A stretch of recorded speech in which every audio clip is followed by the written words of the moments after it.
Hello, everyone, and welcome back to Turtle Up. Turtle Up is a nonprofit organization that is focused on sea turtle conservation and preservation by melding traditional conservation techniques with community building and education. As always, I'm your host, Dustin Holmes, and today we are joined by Cindy Shaw, who is the chair of the marketing committee and intern manager for Turtle Up. Now, I am recording from the podcast studio at UD, and Cindy is joining from her home in Charlotte, North Carolina via Zoom. So let's get started. Cindy, how are you doing today? I am fantastic, Dustin. Happy to be here. Thank you so much. Of course. So, Cindy, could you tell us a little bit about yourself before we get started today? What made you want to join Turtle Up? Okay. Well, long story short, I was searching for new volunteer possibilities, and I was sifting through my email earlier this year, I think in March, and Corinne, the founder of Turtle Up, had sent out a newsletter, and I was like, "What is this? Turtle Up." I met Corinne in 2000, I think 2014. She was a yoga student of mine in San Diego, and we became really close. She was at the time studying her PhD, and I would stay at her house with her Westies for a month at a time while she was in Africa doing her work. Fast forward to this year, and like I said, I was searching for a volunteer opportunity. I saw that newsletter and I just happened to respond, "Hey, if you ever need any help, project management, anything at all, let me know." And she wrote back a resounding yes. Fast forward, I'm now a member of the board, a chair of the marketing committee, and helping the interns move along with their wonderful contribution. So, really excited to fulfill my desire to serve in a way, and also helping somebody that I know and is dear to me. Yeah, that's awesome. So with Turtle Up, what gets you excited about it? What made you, obviously you wanted a volunteer opportunity, but there's a lot of volunteer opportunities. So what about Turtle Up specifically as an organization made you excited? Number one, from a business standpoint, I love pounding the pavement, ground up movements. So I'm really good at creating things from nothing. So this is a very new organization, lots of new, fresh, creative ideas, a lot of passion. And I have the ability to help people sort of organize their thoughts and ideas and set a plan in motion. And that comes from my 20 years of project management in corporate America. And number two, I have had a love for animals since I can remember. I used to take care of my neighbor's cats when I was little, all the way to owning a pet sitting business for 5 years back in 2007. And so that was really appealing. The final piece that is really appealing to me is I think it's important for us to consider beings outside of ourselves, and also know that we are, even though we don't see people or animals in Africa, being in the United States, that we are all connected and we can all make an impact no matter how close or far away we are. I totally agree with you on that. I think that's a great point of view. Amazing. And I think, yes, I know that because I know you've done some traveling, which Yes. I can't wait to interview you about today. Yeah. Yeah. And with that, let's segue into what this episode is going to be about. So for today's episode, we are going to do something a little bit different. Instead of me interviewing the guest is going to interview me. As I've mentioned before, I have experience with sea turtle conservation research, and we thought it would be kind of interesting to have me tell you all a little bit about my experience with sea turtle conservation. So, Cindy, I will hand this off to you. What would you like to know? I'm so excited. First of all, I want to thank you for being here today and sharing your story. I think it's wonderful that what you're doing in the world, and I can't wait for people to hear more about what you've done and where you're going with this. So, thank you for all of your hard work with sea turtles. And also, I want people out there to know this guy is he is one of a kind. He has just come in to Turtle Up as an intern and taken total leadership of our podcast. with no foresight, no oversight, I would say. And you're doing an amazing job. So I won't give you a round of applause for that. Thank you. I appreciate it. So I guess my first question before we dive into to sea turtles and your experiences, Mhm. what what made you want to become a volunteer and an intern, and why Turtle Up? So I actually started working with Turtle Up back in the spring with podcasts and everything. So Corinne had reached out to the media production group here at UD, and there's a student. Her name is Marissa, and she has worked on the first two podcast episodes that we released. She contacted me about it actually and said, "Hey, I have this opportunity to record a podcast, except I don't know the first thing about sea turtle conservation. And I know that you are a biology student, so would you be able to help me with this?" And I was like, "Yeah, totally. This sounds like an awesome experience. I am an environmental biology major, but I have a minor in media production. I want to do science communication, educating people about all kinds of different things about nature and ecosystems and things like that. So hearing about an opportunity to do that through a podcast while in college, still getting my degrees and everything, I felt like that was an awesome opportunity that I should definitely take. So I did. And then I think in February we recorded the first episode, and then in March we recorded the second episode, and then since then we've been editing and everything. And then come May, I was looking for internships for my degree, and I contacted Corinne and was like, "Hey, would you be willing to just take me on as an intern so I can continue doing these podcasts over the summer when I have more time and I can reach out to more people?" And she was like, "Yeah, totally." She was all about it. So I jumped on the opportunity to become an intern because of that. That is amazing. I can't believe how both of your majors marry so well with what Turtle Up's needs were, Yeah, right? I yeah, mean, it worked out. It worked out pretty well.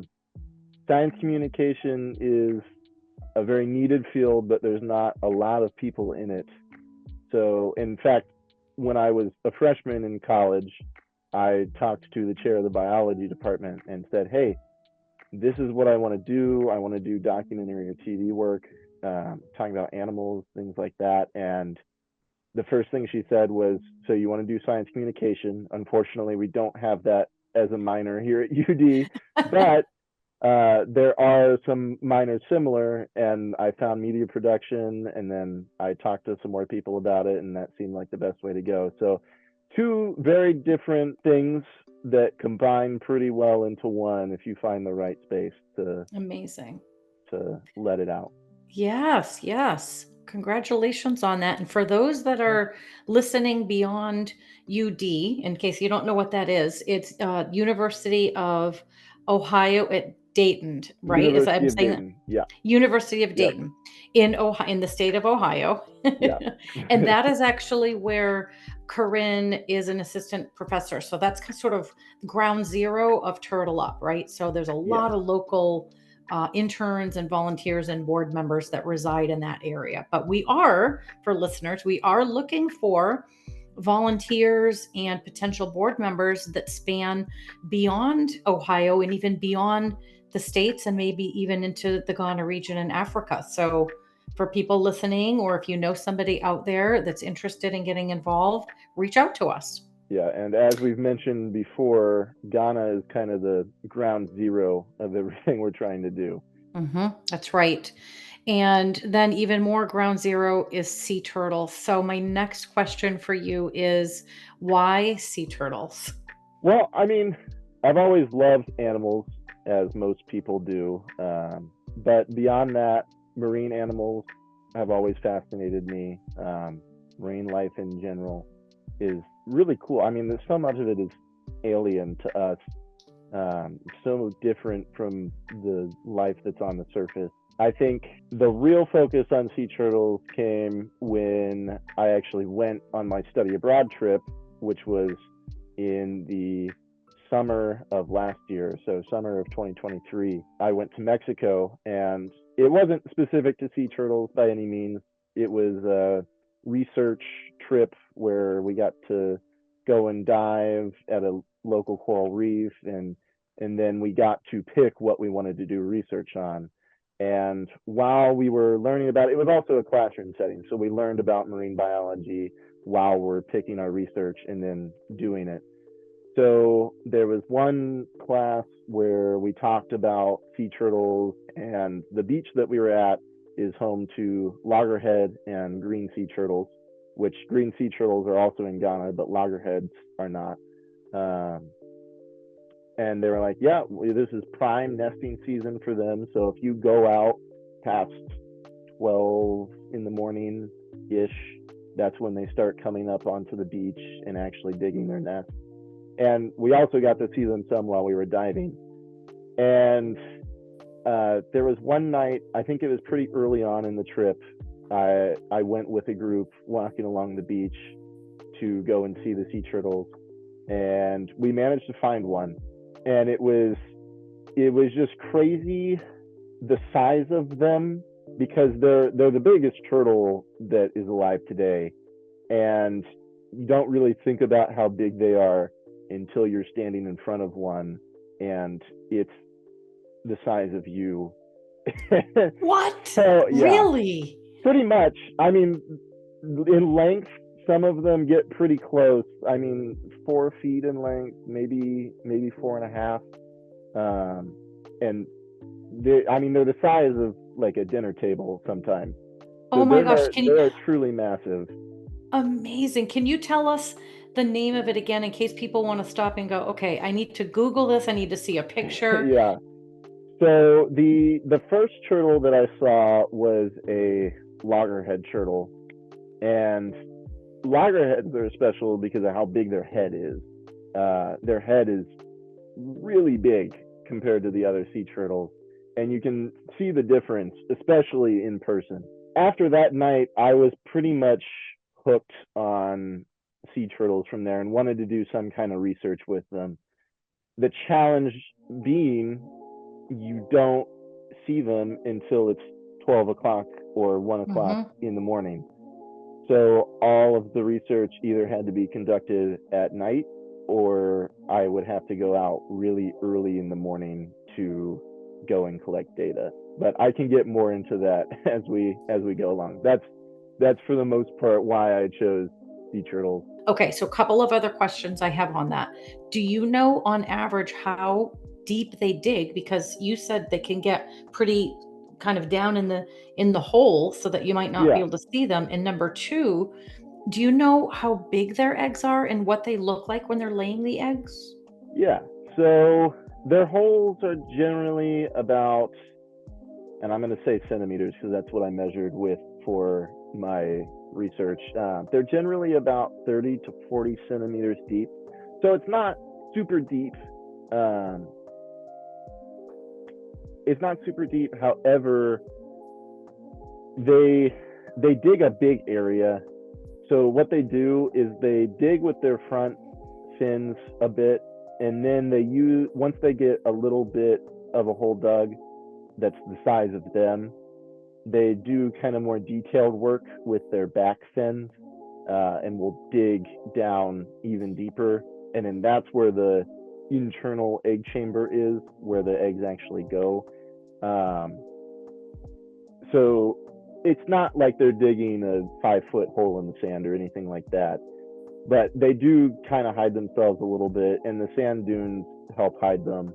And Mhm. then once they finish laying, they just fill back in with their back fins. They fill back in the hole, and then they kind of do a little bit more work with their bigger fins, uh, covering it up, and then they'll go off into the water. As for the eggs themselves, they're not huge. I would say they're pretty comparable in size to a chicken egg, Okay. a little bit bigger. They're a bit more round, and they're not nearly as hard.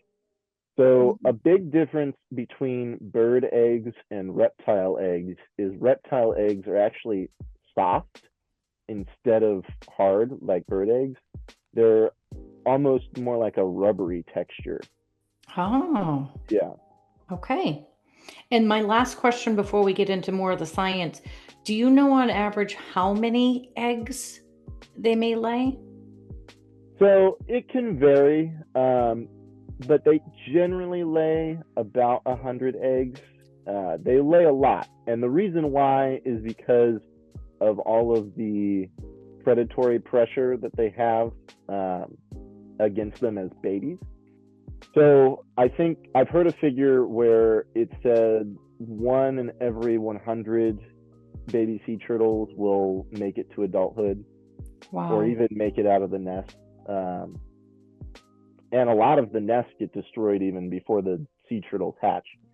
So they are more focused on laying a bunch of eggs in hopes that just one or two of their babies survive instead of like us having one or two babies and then putting a lot of effort into Mhm. caring for them. Amazing. Wow. Thank you for all of I've learned so much already. Um, this next one. Okay. So I want to ask, could you share a little bit more specifically about what you were there to study, about the sea turtles and any challenges you may have faced in this study or collecting the data that you were trying to collect? Yeah. So with the study, what I was trying to do, one of the biggest problems with sea turtle conservation is nesting habitat. So beaches are obviously prime real estate for resorts and things like that. And a lot of that development harms sea turtles. So what I wanted to try and do was figure out a way or develop a model to determine where female sea turtles would want to nest. And then from that, you would be able to go and step onto any beach, developed or not, and do some surveying. And then from that surveying, determine how likely it would be for a sea turtle to nest there. And then use that to either regulate the beach or um, like put up restrictions behind what could be built there, things like that. Um, I wanted to do the research in a way that it could actually be implemented if it was being done professionally and not just through a class. That is incredible, and to be honest, I've never thought about it this way that, hey, we wanna all go lay on the beach, but guess what? There are other beings, other species that actually don't just wanna hang out there like we do, but actually need it to perpetuate, right, their species. So, thank you for, thinking about this, for wanting to do some research and thinking ahead about how we can make future rules and regulations to protect the sea turtles. That is amazing. So, do you? I don't know where you are with this, the data, and the studies on this, but do you foresee the reality someday of being able to actually have more regulations once you've determined where these females are coming up and where they want to lay their nest? Yeah, I mean, it would be awesome to have like some sort of regulation behind where you could build based off of where sea turtles were nesting. Um, and generally, sea turtles will go back to the same beaches. So for the most part, we kind of know what beaches sea turtles are going to nest at. But with my research, what I wanted to do was look at more of the micro level of beaches, not just saying, oh, this beach has sea turtles at it, but what parts of this beach are most likely to have sea turtles nest at them, and then be able to put regulations around that specific part of the beach. Because there are definitely beaches that we know sea turtles nest at. Like the beach that I was at, they knew that sea turtles nested there every year. But we didn't know exactly where they would nest. And I wanted to try and create a model that you could use even if you didn't know where they would nest because you've seen them nest there before in the past. You could go and use the model to determine with no prior knowledge where they would most likely go. Okay, I guess what I want to know next is Were you successful in creating this model? Yeah. So I was able to create the model. Now, if this was professional research that was not just being done for a class, it would need to have some work done to it and everything. It wasn't. It was backed up by data, but it wasn't done with any real data analysis, like through any data analysis softwares like RStudio, which is used a lot with different biological research studies.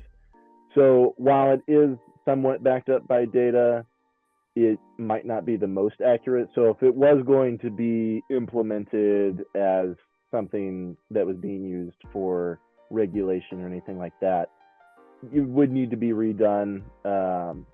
You'd probably want more data and things like that. But with the limited 2 weeks that I had and everything else to be considered, it is done. There is a model.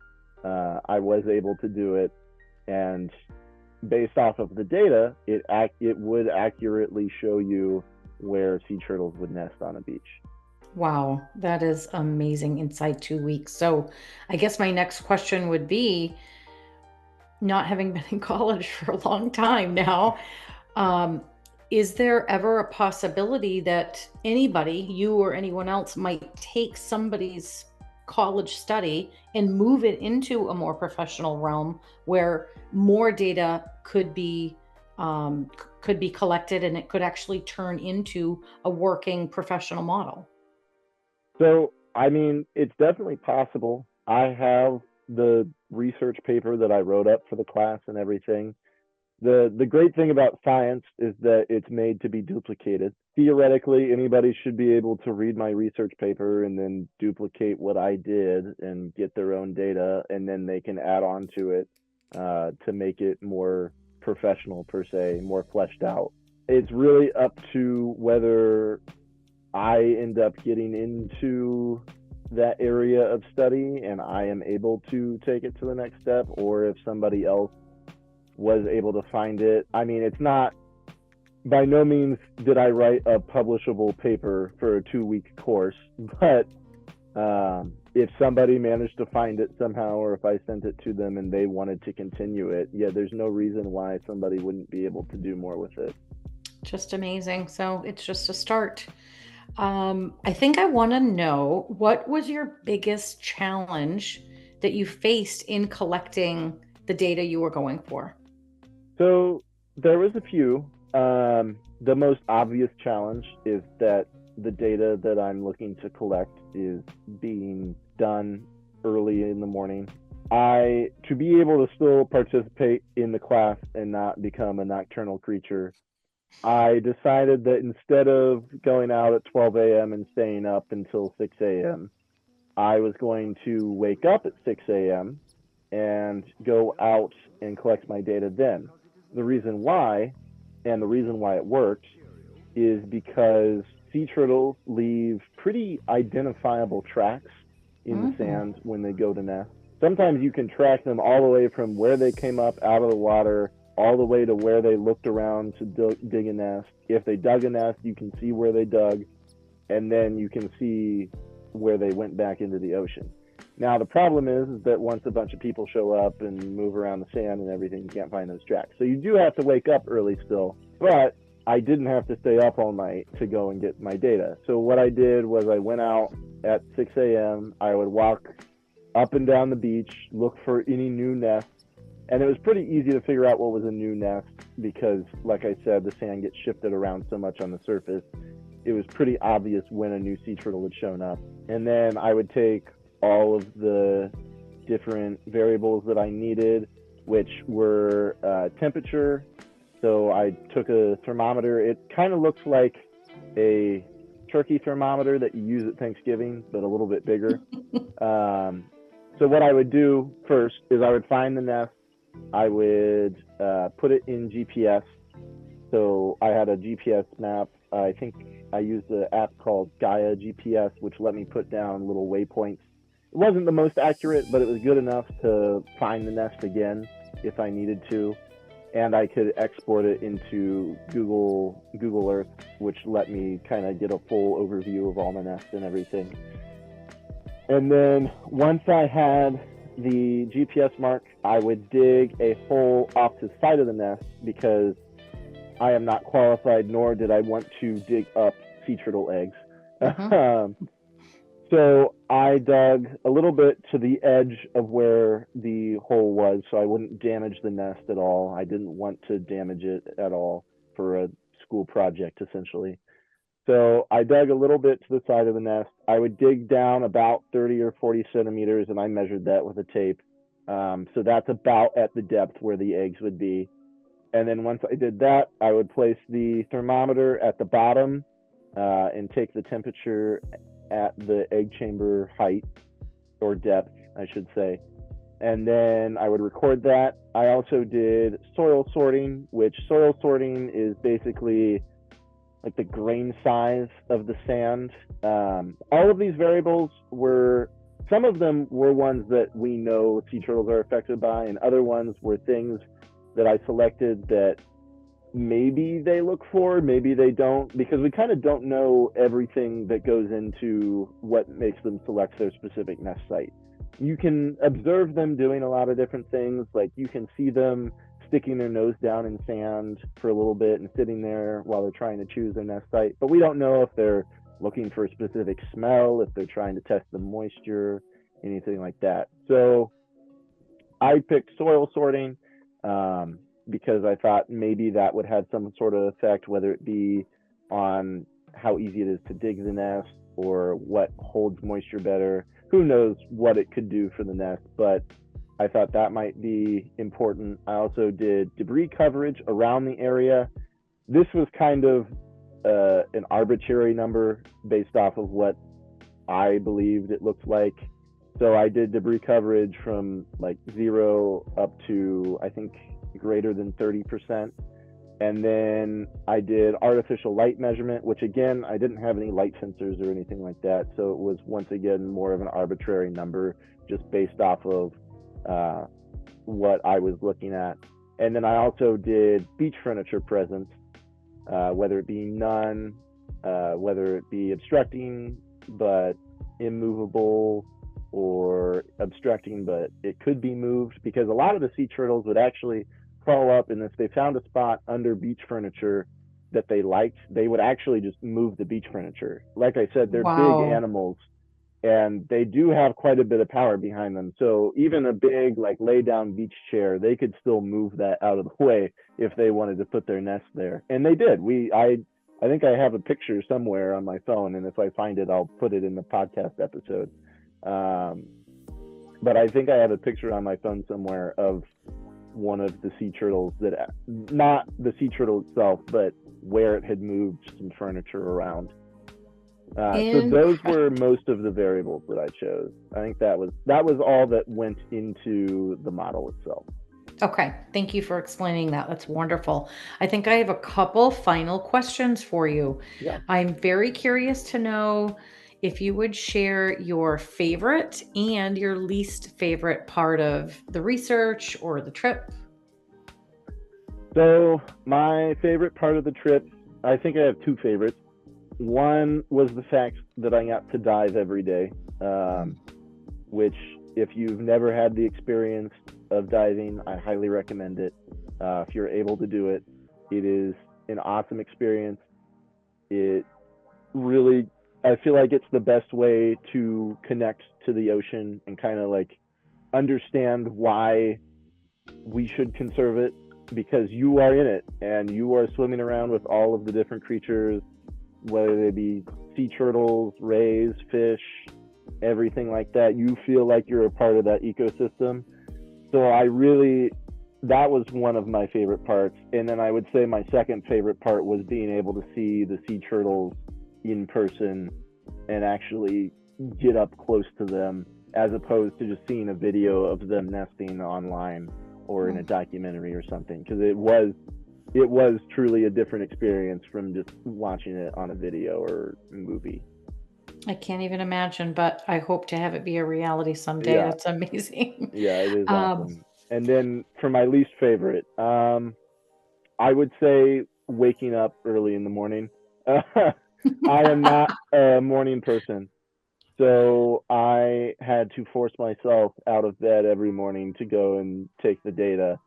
Luckily, I was able to get enough data with the amount of days that I woke up at 6 a.m. But that was probably one of my least favorite parts of the research. I understand that. I think when I was in college, yes, mornings, not a fan. Yeah. Um, I guess I want to know, do you have any vision for where you're going from here? And do you think it might involve sea turtles?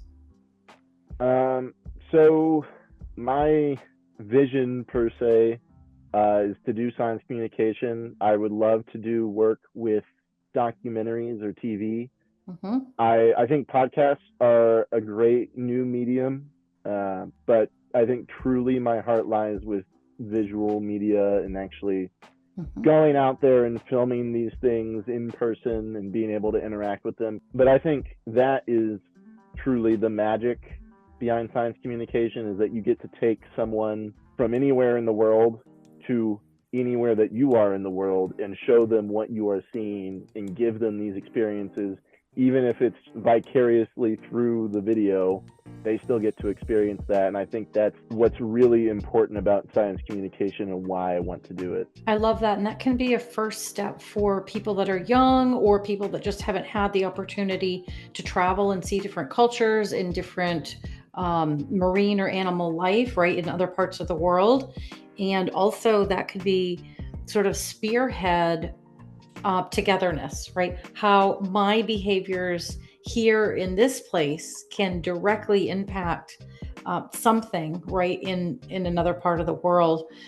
And I think this is a good time for me to announce that one of our initiatives, our main initiatives at Turtle Up, is to host eco trips. So we are very, very excited to be starting the planning of hosting eco trips to the Ghana region.